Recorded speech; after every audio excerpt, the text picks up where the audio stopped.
अस्सलामुअलैकुम दोस्तों, उम्मीद है आप लोग खैरियत से होंगे। ये मुख्तसर सी वीडियो है एक्नी के बारे में, या जो चेहरे के ऊपर दाने निकले होते हैं, ख़ास तौर पे जो जवान बच्चे और लड़कियां होती हैं उनके चेहरों पे आपको अक्सर नज़र आएंगे कि सफ़ेद या काले रंग के दाने, तो उसको हम कहते हैं एक्नी। और ये एक्नी के बारे में वीडियो है। सबसे पहली बात, एक्नी के जो मरीज़ हैं या वो लोग जिनको एक्नी का मसला होता है उनको समझ लेना चाहिए कि उनको मीठी चीज़ें कम खानी चाहिए, क्योंकि जब वो मीठी चीज़ें ज़्यादा खाएंगे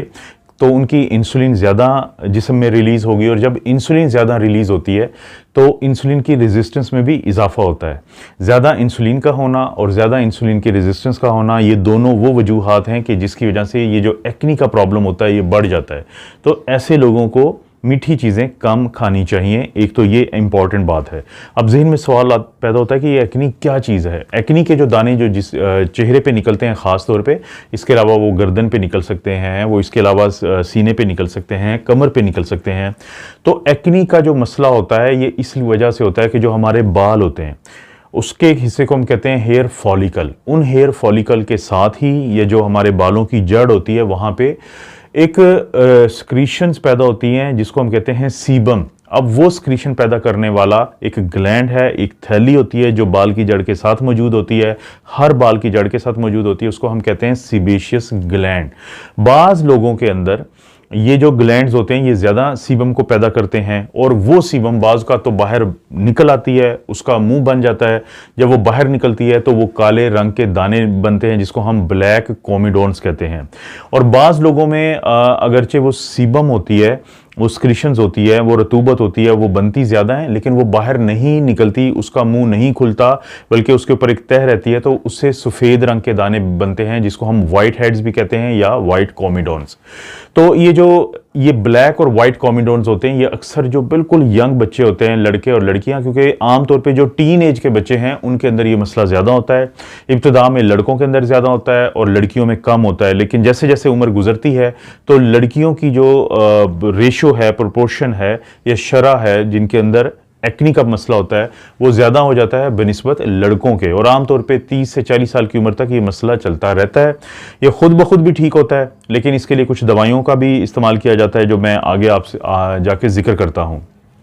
तो वाइट और ब्लैक हेड्स के अलावा फिर अगर ये जो स्क्रीशंस होती हैं, ये जो सीबेशियस स्क्रीशंस है या सीबम जो होती है, इसके अंदर बाज़ का तो वाइट जो डेड सेल्स होते हैं स्किन के, इसके अलावा जरासीम इसके अंदर आ जाते हैं, तो और स्किन के मुख्तलिफ टूट फूट का जो अमल हुआ होता है उसके हिस्से आते हैं। तो जब ये इनके अंदर इन्फेक्शन हो जाए, जरासीम आ जाए, तो उसकी वजह से ही इसके अंदर पस पड़ जाती है या रेशा पड़ जाता है जिसको हम पस्ट्यूल्स कहते हैं।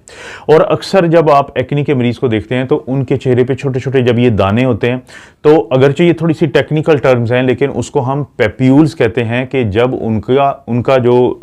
उभार वाले दाने होते हैं, लेकिन जब उनका कलर चेंज हो जाता है तो फिर उसको हम मैक्यूल्स कहते हैं। और इस पूरे अमल को हम मैक्यूलो पेपुलर रैश कहते हैं, कि जिस्म पे दानों का बन जाना चेहरे पे, और ख़ास तौर पे जब बच्चों को शुरू होते हैं, यंग लड़कों या लड़कियों को, तो चेहरे के दरमियान से शुरू होकर फिर बाकी के ये फैलते जाते हैं। और अगर किसी में बिल्कुल ठीक ना हो रहा तो उसके बाद जाके ये सिस्ट बनना शुरू हो जाती है, जो थैलियाँ टाइप की होती हैं, ये नोड्यूल्स बनना शुरू हो जाते हैं जो एक्नी की वजह से बनते हैं। और बाज़ औक़ात ये ठीक भी हो जाए, लेकिन अगर ज़्यादा टाइम लग जाए तो फिर मुसलसल एक निशान रहते हैं, स्कार बन जाते हैं। तो इसलिए बहुत ज़रूरी है ये जांचना और इस बात को जानना कि अगर आपको एक्नी अगर किसी को है तो बाज़ औक़ात उसका जो ताल्लुक होता है वो अगर कुछ लड़कियों के अंदर जो मर्दाना हार्मोन होते हैं जिनको हम एंड्रोजन्स कहते हैं वो ज़्यादा बनते हैं, तो उसकी वजह से भी ये एक्नी का मसला होता है। और बाज़ ख़वातीन में पीकॉस यानी एक जो पॉलीसिस्टिक ओवेरियन सिंड्रोम है वो भी एक वजह बनती है इन दानों के होने की। तो मुख्तलिफ वजूहात हैं, बाज़ औक़ात जेनेटिक इश्यूज़ होते हैं, बाज़ औक़ात हार्मोनल इश्यूज़ होते हैं, और बाज़ औक़ात कोई वजह नहीं मिलती और ये जो ग्लैंड्स होते हैं ये ज़्यादा सीबम पैदा कर रहे होते हैं जिसकी वजह से ये प्रॉब्लम्स होते हैं। इसको तशखीस कैसे किया जाता है? क्लिनिकली जब आप डॉक्टर के पास जाते हैं तो डॉक्टर जो है वो बड़े करीब से मुआयना करता है इस मसले का, और उसके बाद वो आपको कुछ दवाइयाँ तजवीज़ करता है। लेकिन दवाइयाँ तजवीज़ करने से पहले बहुत ज़रूरी है ये बताना कि जब भी दवाई दी जाएगी 2 से 3 महीने लगेंगे आपके इस मसले के ठीक होने में। और अगर आपके कमर में ये के ऊपर ये दाने हैं या आपके सीने पे सामने की तरफ ये दाने हैं तो हो सकता है कि फिर आपको 4 से 5 महीने लग जाएं। इसका मतलब ये हुआ कि आपने इस चीज़ में घबराना नहीं होता, आपने किसी डिप्रेशन में नहीं जाना होता है, किसी किस्म की परेशानी को नहीं लेना होता, बल्कि डॉक्टर की हदायत के मुताबिक आपने अपना इलाज करना होता है। आम तौर पे डॉक्टर आपको सफाई का कहते हैं कि आप साफ़ रहें, कोशिश करें कि एक्नी की जो है वो सोप्स मिलती हैं, तो कोई ना कोई एक्नी की जो सोप है वो आप कोशिश करें कि सुबह और शाम उससे मुंह को धोएं। लेकिन फिर अब अगर हम बात करें कि जो वाइट हेड और ब्लैक हेड्स होते हैं, यानी जो मैंने कहा था कि वाइट और ब्लैक कॉमिडोन्स होते हैं, तो सफ़ेद और काले रंग के जो दाने होते हैं, तो आम तौर पे उसके लिए हम टॉपिकल रेटिनॉइड्स देते हैं। ये क्रीमें होती हैं, इसमें ट्रेटिनोइन होती है और बाज़ का तो उसको कॉम्बिनेशन में हम देते हैं। लेकिन अगर वो काम ना करे उसको, क्योंकि हफ्ते में हम कोशिश करते हैं कि 2 या 3 दफ़ा रात को लगाना होता है, यानी हफ्ते में 3 दफ़ा और रात को 1 बार लगाना होता है। और जब आपको साबुन भी साथ कही जाती है तो कहा जाता है आपको कि 20 मिनट, जब आपने मुंह धोना है तो उसके 20 मिनट के बाद आप लगाएं, ताकि आपको ज़्यादा कोई सोजिश ना हो, इरिटेशन ना हो, कोई आपको किसी किस्म की उकताहट ना हो इस क्रीम के लगने से। और बाज़ औक़ात अगर ये क्रीम काम ना करे तो फिर बेंजोइल पेरोक्साइड जो है उसकी भी क्रीम दी जाती है। ये मुख्तलिफ ब्रांड्स हैं जो मिलते हैं, और बाज़ औक़ात ये अकेले होते हैं और बाज़ औक़ात ये मुख्तलिफ कॉम्बिनेशन में होते हैं जो एंटीबायोटिक के साथ। लेकिन आम तौर पे शुरू में जो दाने बनते हैं उनमें एंटीबायोटिक की ज़रूरत नहीं होती। ये जो वाइट हेड्स होते हैं और ब्लैक हेड्स होते हैं, इनके लिए आम तौर पर जो टॉपिकल रेटिनॉइड्स होते हैं या बेंजोइल पेरोक्साइड का 4% का जो आपको मार्केट में मुख्तलिफ ब्रांड से आपका डॉक्टर तजवीज़ करेगा, तो आप वो लगा सकते हैं। बेंजोइल पेरोक्साइड आमतौर पर रोज़ाना लगाया जाता है।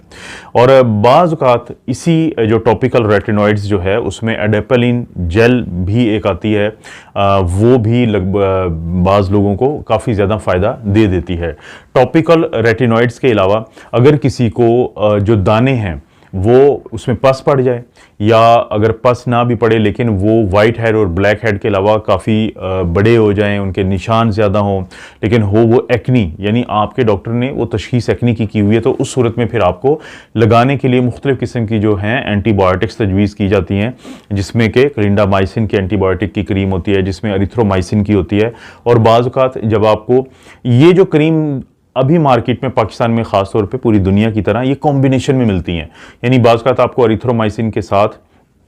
बेंजोइल पेरोक्साइड मिल जाती है, बाज़ औक़ात आपको एरिथ्रोमाइसिन के साथ जो ट्रेटिनोइन है उसकी वो मिल जाती है, और बाज़ औक़ात बेंजोइल पेरोक्साइड के साथ आपको आइसोट्रोटिनाइन या फिर एरिथ्रोमाइसिन, ये मुख्तलिफ कॉम्बिनेशन में, ताकि अगर एंटीबायोटिक्स इन्फेक्शन को कवर करेंगी, लेकिन अगर वाइट हेड और ब्लैक हेड भी साथ मौजूद हैं, यानी अगर शिद्दत की एक्नी है लेकिन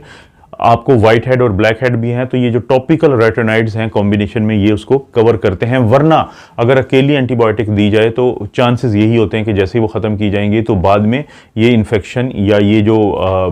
एक्नी का मसला ये दोबारा हो सकता है। और अगर किसी को ज़्यादा इन्फेक्शन हो, ज़्यादा पस्ट्यूल्स बने हो, उसमें रेशा ज़्यादा पड़ा हो, तो फिर हम खाने के लिए एंटीबायोटिक्स देते हैं, जिसमें डॉक्सीसाइक्लिन है, जिसमें सेफालेक्सिन है, जिसमें सेफाड्रोक्सिल है। ये मुख्तलिफ स्ट्रेंथ के अंदर आती हैं और मुख्तलिफ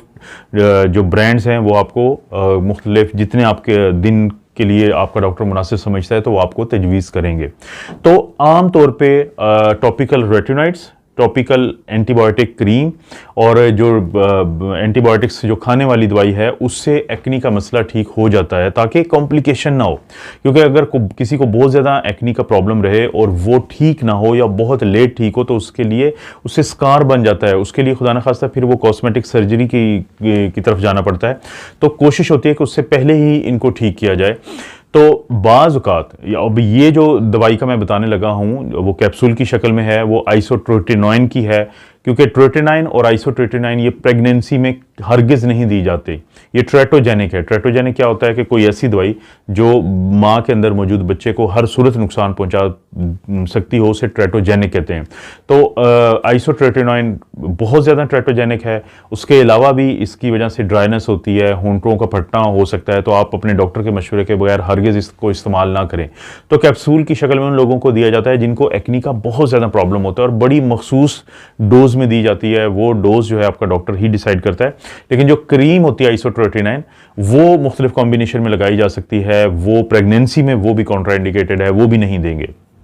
अगर बाज़ औक़ात लोगों को जो ये बने होते हैं दाने, इनके अंदर डॉक्टर एक मखसूस डोज में इंजेक्शंस जो होते हैं स्टीरॉयड के, वो भी लगा सकते हैं, जिसको हम इंट्रालिनल स्टीरॉयड इंजेक्शंस कहते हैं, जो मुख्तलिफ जेनरिक और ब्रांड्स के होते हैं और एक तो बहुत मशहूर हैं।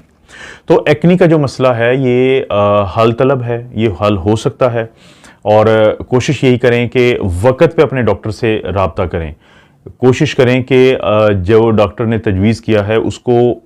उसी के हिसाब से चलें और जल्दबाजी में ना पड़ें। जब आप बहुत ज़्यादा मार्केट से